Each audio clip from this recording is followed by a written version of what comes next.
At the family's Independence Day party, everything changed forever. I'm Ashley, 26, and that night my family tried to shatter my spirit. My older brother leaned across the table, his voice dripping with venom. "You'll never own a house like mine, Ashley. You're nothing." My mother sneered. "It'll be broke forever." My father, usually quiet, drove the knife deeper. "She'll be broke her whole life." Their words burned, each one a blow to my pride, but I stood firm, heart pounding, forcing a tight smile to hide my rage. They saw me as the 18-year-old failure they'd kicked out, certain I'd crash. They didn't know I'd built something they couldn't imagine. 1 month later, from a place they'd never expect, I sent a text that rocked their world, who said I'd be broke my whole life. That message was my defiance, my proof they'd underestimated me. This isn't about settling scores, it's about rising above my way. Want to see how I turned their scorn into my triumph? Stick around, this story is just igniting. Caught up in this drama, smash that subscribe button and hit the bell. Trust me, you won't want to miss an ending that'll blow your mind. I grew up in a house that always put my older brother first. In our Milwaukee home, Mom and Dad showered him with praise, their perfect son destined for medical school. At 10, I'd sit quietly as they cheered his perfect grades, while my efforts were met with cold disapproval. "Why can't you be like him?" Mom would hiss, her words cutting deep. Dad would add, "He's the one who'll make us proud, Ashley." By 12, I was the afterthought, my dreams dismissed as childish. I'd sketch ideas for small businesses selling handmade jewelry at school fairs, but my brother mocked them as pointless hobbies. Mom nodded, saying, "Focus on something real like college." To them, I was the odd piece in their perfect puzzle. At 15, I knew college wasn't my path. I wanted to build something, to create a business from nothing. Nights were spent reading about entrepreneurs, my notebook brimming with plans for an online store. When I shared my ideas, Dad scoffed. "You need a degree to succeed." My brother smirked. "You're just dreaming too big, Ashley." Their rejection fueled me. I took a job at a local diner, saving every dime for my future. Mom called it foolish. Dad said I was wasting my potential. But I kept going, fueled by a stubborn need to prove them wrong. By 16, I had a concrete plan, an online platform for handmade crafts. I researched market, suppliers, everything. I showed Mom my proposal, hoping for a spark of approval. She tossed it aside. "This is nonsense," she said, her voice icy. My brother laughed. "You're just a rebel with no brains." That word, rebel, became their weapon. To them, it meant failure. To me, it meant defiance. I taught myself marketing, studied e-commerce trends, and saved more from my diner shifts. Family dinners turned into arguments. Mom lectured me about college applications. Dad grumbled about my delusions. My brother, always their star, bragged about his pre-med path, soaking up their adoration while I sat in silence. At 17, the tension was unbearable. I'd graduated high school, my focus split between exams and my business plan. One night, I overheard Mom and Dad. "She's a burden," Mom said. "We can't keep her here chasing fantasies." Dad agreed. "She needs a reality check." The next morning, they called me to the living room. Mom's voice was hard. "If you won't go to college, you're done here." Dad slid an envelope across the table, a few $100s. "This is all you get, Ashley. Figure it out." My brother stood there, arms crossed, silent but smug. I looked at them, my family, and felt a storm of pain and betrayal. They weren't just kicking me out. They were betting I'd fail. I wanted to scream to make them see their mistake, but my throat tightened with hurt. Instead, I grabbed the envelope, my hands shaking with rage and heartbreak. I packed a bag, some clothes, my notebook, a second-hand laptop bought with diner tips. As I walked out, Mom's voice followed. "You'll beg to come back when you crash." I didn't turn around. Standing outside alone with a few $100s, I felt the weight of their rejection crush me. The pain was raw.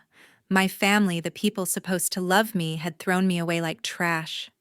I hated them for their smug certainty I'd amount to nothing. Tears stung my eyes, but I wiped them away, replacing grief with a burning resolve.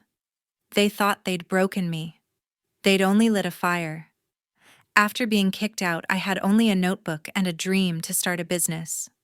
With a few $100s and no one to rely on, I settled into a cheap Milwaukee apartment, the kind with thin walls and flickering lights.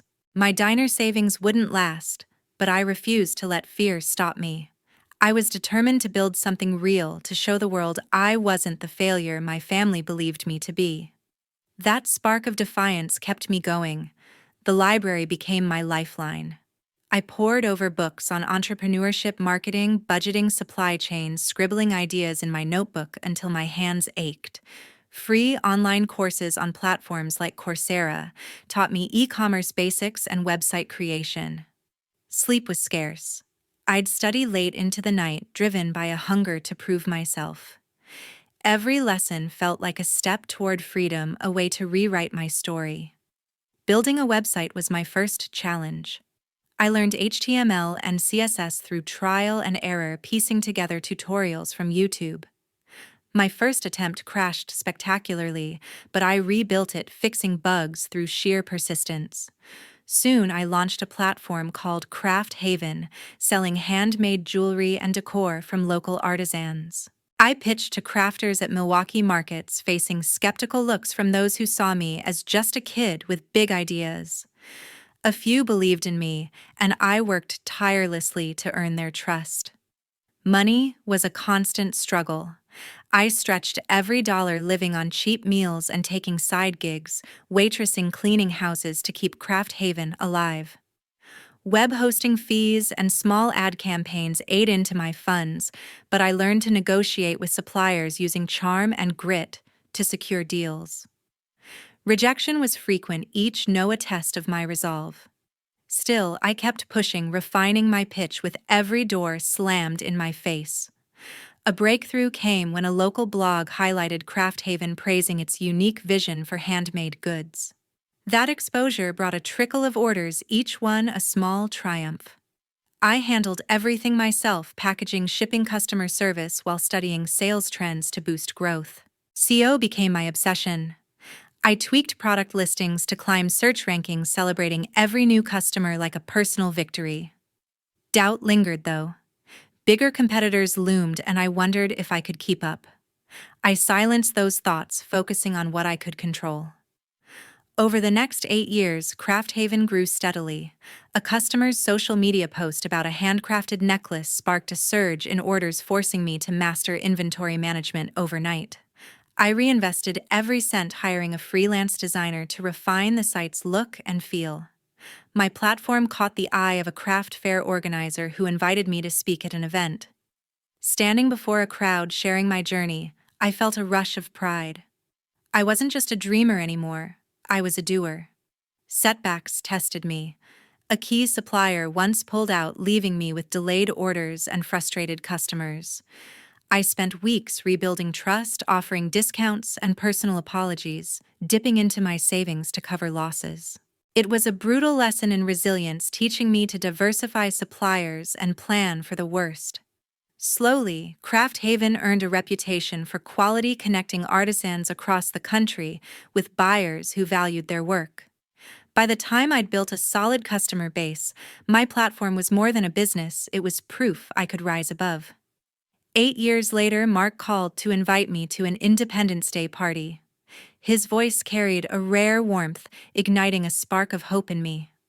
After years of silence, I thought maybe they were ready to see my success. Craft Haven was flourishing, a symbol of my resilience, and I imagined their faces when I shared what I'd built. With a blend of anticipation and nerves, I agreed to attend, eager to prove I'd risen above their doubts.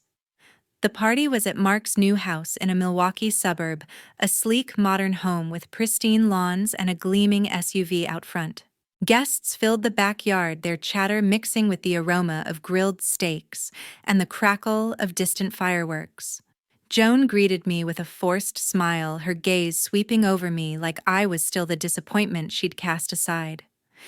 Donald gave a stiff nod, his eyes avoiding mine. Mark, however, shone brightly, captivating everyone with his easy charm and confident grin. As the night progressed, Mark raised his glass for a toast. To achievement, he proclaimed, gesturing to his house, "This is what hard work builds." Joan clapped enthusiastically, her voice brimming with pride. "Mark's done us proud," she declared to the crowd. Donald added, "A doctor's career makes this possible." The guests nodded their approval palpable. I stood there gripping my glass, waiting for my moment. My pulse quickened as I prepared to share Craft Haven's success, the artisans I'd supported, the reputation I'd earned. I stepped forward and began. "I've got something to announce." Mark interrupted, his tone dripping with scorn. "What's this, Ashley? You'll never have a house like mine." The crowd's laughter hit like a wave and my face burned. Joan leaned in, her words sharp.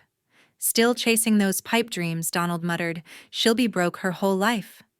Their words stung raw and humiliating, amplified by the guests' smirks and averted glances.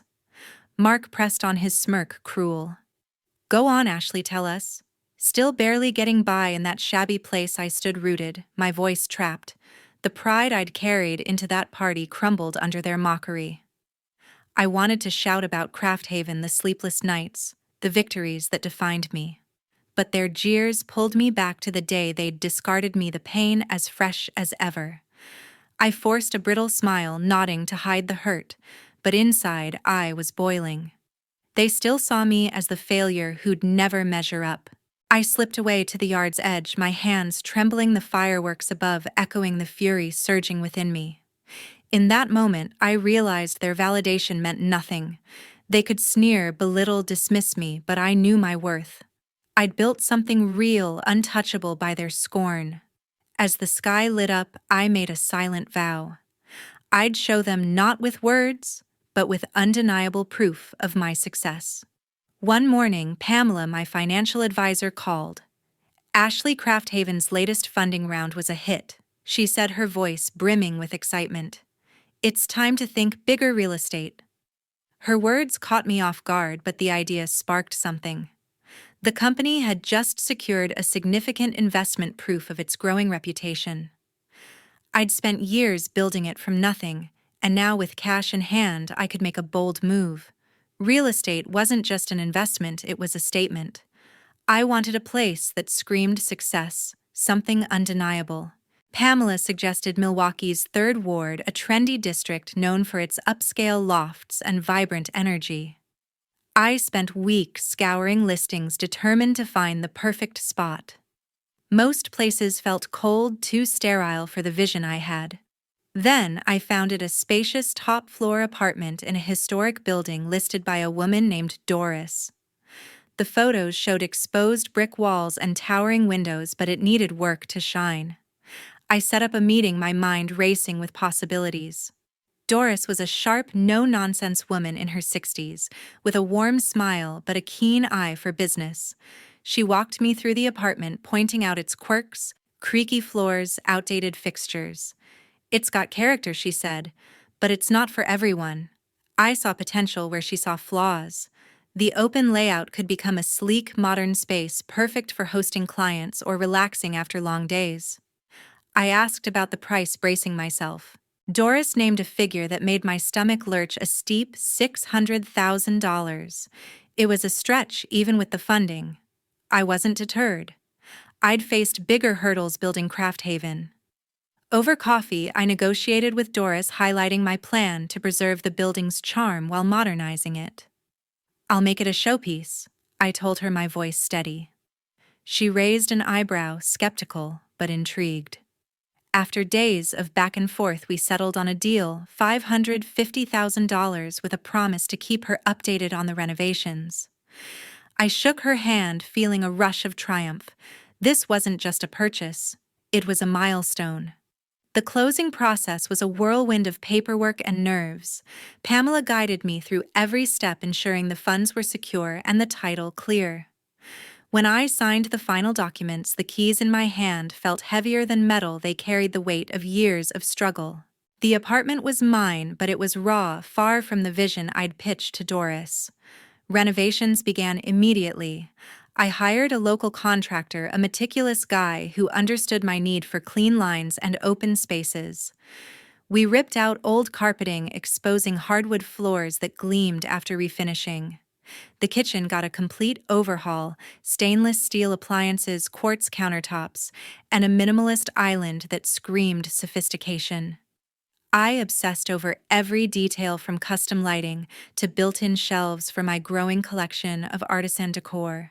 The towering windows became the centerpiece, flooding the space with light that made it feel alive. The process wasn't smooth. A burst pipe delayed progress, costing thousands to fix. I dipped into my savings, refusing to cut corners. Every setback tested my patience, but I pushed through, driven by the image of a finished space that reflected my journey. Months later, the apartment was transformed, a modern haven with warm wood tones and bold accents. I stood in the center, taking it all in. This was more than a home. It was proof of what I'd built from scratch. 1 month after the party, my phone wouldn't stop ringing. It was Mark calling repeatedly, his name flashing on the screen. I ignored it, still raw from the humiliation at his house. Then came a text. "We're outside your place. Open the door." My stomach twisted. Mark, Joan, and Donald were at my Third Ward apartment, unannounced, uninvited. I peered through the window, spotting them on the sidewalk below, their faces a mix of impatience and entitlement. My sleek, modern home, my sanctuary, was about to be invaded. I stood frozen, gripping my phone. Memories of their scorn flooded back, but this time I wasn't the scared kid they'd dismissed. I'd built a life they couldn't touch, and I wasn't letting them waltz in to judge it. My fingers moved before I could overthink typing a message. Who said I'd be broke forever? I hit send, my heart pounding. Another text followed. "I'm not doing this. Leave." I silenced my phone, watching as Mark read the messages, his expression darkening. Joan shook her head, muttering something to Donald, who shrugged, looking annoyed. They lingered for a moment, then turned and walked away. I exhaled, the weight of that moment sinking in. I'd drawn a line clear and firm. This apartment, with its polished floors and towering windows, was mine, earned through years of grit. They didn't get to step inside to tarnish it with their doubts. For the first time, I felt the power of saying no, of choosing myself over their expectations. But the victory was short-lived. Days later, a notification pinged on my laptop. Mark had posted on a social media platform, his words public for all to see: "Ashley's too selfish to care about family. She shuts us out, living her so-called dream while we're left behind."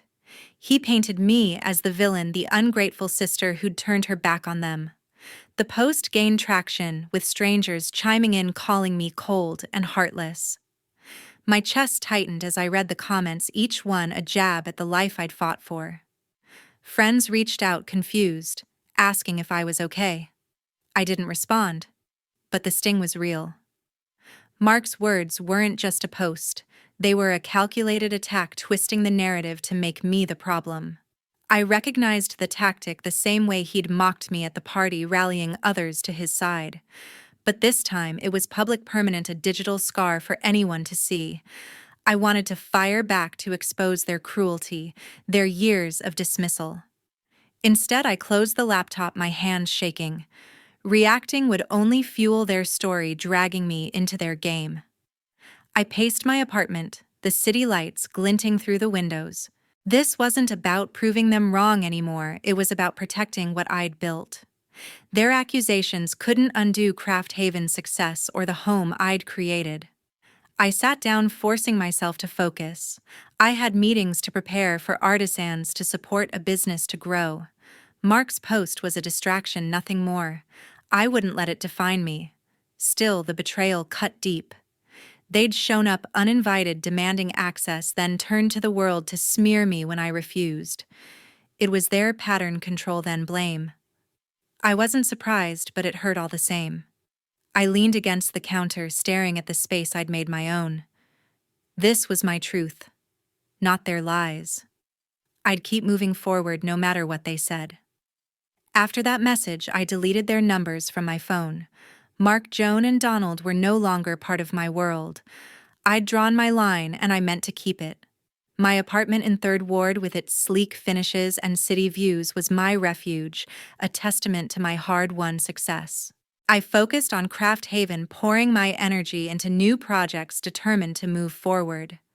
But the ripples of our confrontation spread, and soon their lives began to unravel. Word reached me through a mutual acquaintance.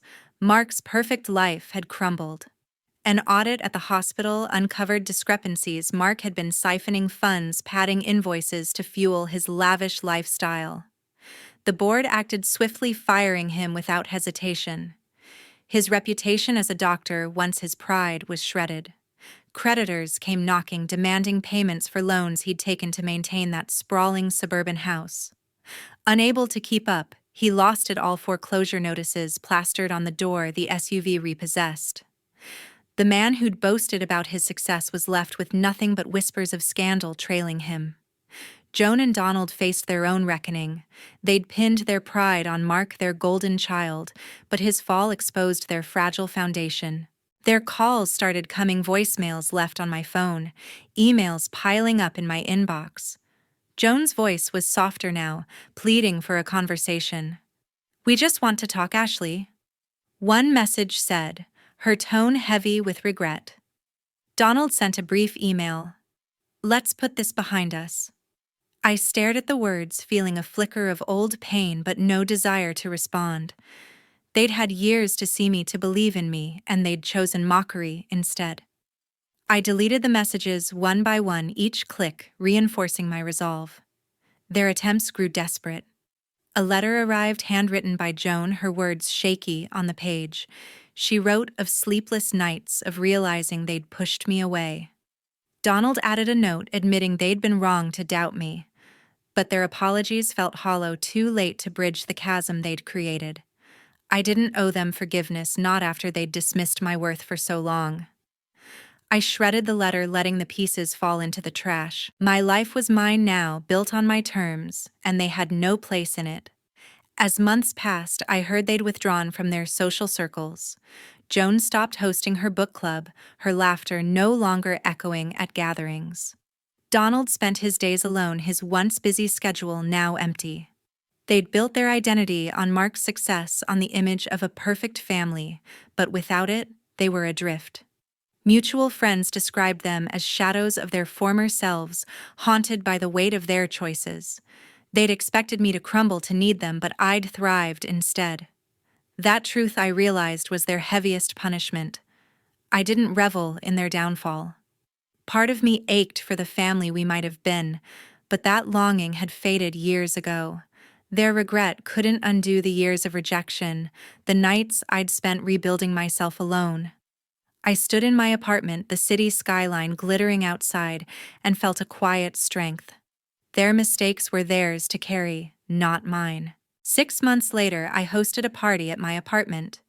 The Third Ward loft buzzed with energy, its towering windows framing the Milwaukee skyline as golden hour light spilled across the hardwood floors.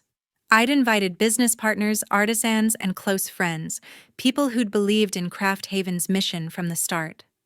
The air was alive with laughter and the clink of glasses, a stark contrast to the tension of past gatherings. This night wasn't about proving anyone wrong. It was about celebrating what I'd built and where I was going. Craft Haven had grown beyond my wildest expectations. We'd expanded to new markets, partnering with artisans across the country to showcase their work. Our online platform was thriving, with thousands of customers buying unique handmade pieces every month. I'd hired a team to handle operations, freeing me to focus on the big picture, new collaborations, innovative designs, and a vision to make craftsmanship a cornerstone of modern living. Standing in my apartment, surrounded by supporters, I felt a surge of pride. This was my world, shaped by my choices. The party doubled as a launch for something deeply personal, a foundation to support struggling students. I'd named it the Rise Fund, inspired by my own journey through hardship. The idea had taken root months earlier as I reflected on the obstacles I'd faced, rejection, doubt, and the struggle to find my path. I wanted to give others a chance to chase their dreams without the weight of financial burdens. The Rise Fund would provide scholarships, mentorship, and resources for young people from underserved communities, helping them pursue education and creative passions. As guests mingled, I stepped onto a small stage in the corner of the loft. The room quieted, all eyes on me. "Thank you for being here," I began, my voice steady. "Tonight isn't just about Craft Haven's success, it's about giving back." I announced the Rise Fund, outlining its mission to empower students who'd been overlooked just as I once was. The crowd erupted in applause, their support overwhelming. A partner approached me later, pledging a donation of $50,000 to kickstart the fund. Others followed, their generosity fueling my resolve. Planning the foundation hadn't been easy. I'd spent late nights researching grant structures, consulting with nonprofit experts, and designing a program that would make a real impact. Every detail mattered: selecting recipients, ensuring transparency, building a system that would last. The work was exhausting but exhilarating, a reminder of why I'd fought so hard to succeed. I wasn't just building a business, I was creating a legacy, one that would lift others up. The party stretched into the night, guests marveling at the apartment's sleek design, quartz countertops gleaming under soft lighting, artisan decor, adding warmth to the modern space. Friends shared stories of their own struggles, their words a reminder that resilience wasn't just my story. I listened, feeling a connection that went beyond business. These were the people who mattered, the ones who saw value in authenticity and hard work. As the last guests left, I stood alone in the quiet loft, the city lights twinkling outside. I thought about the journey that brought me here, not just the victories, but the pain, the doubts, the moments I'd nearly given up. I'd learned that my worth didn't come from others' approval or their expectations. It came from staying true to myself, from building something meaningful, and from using my success to help others. The Rise Fund was my way of paying it forward, of showing that dreams were worth fighting for no matter the odds.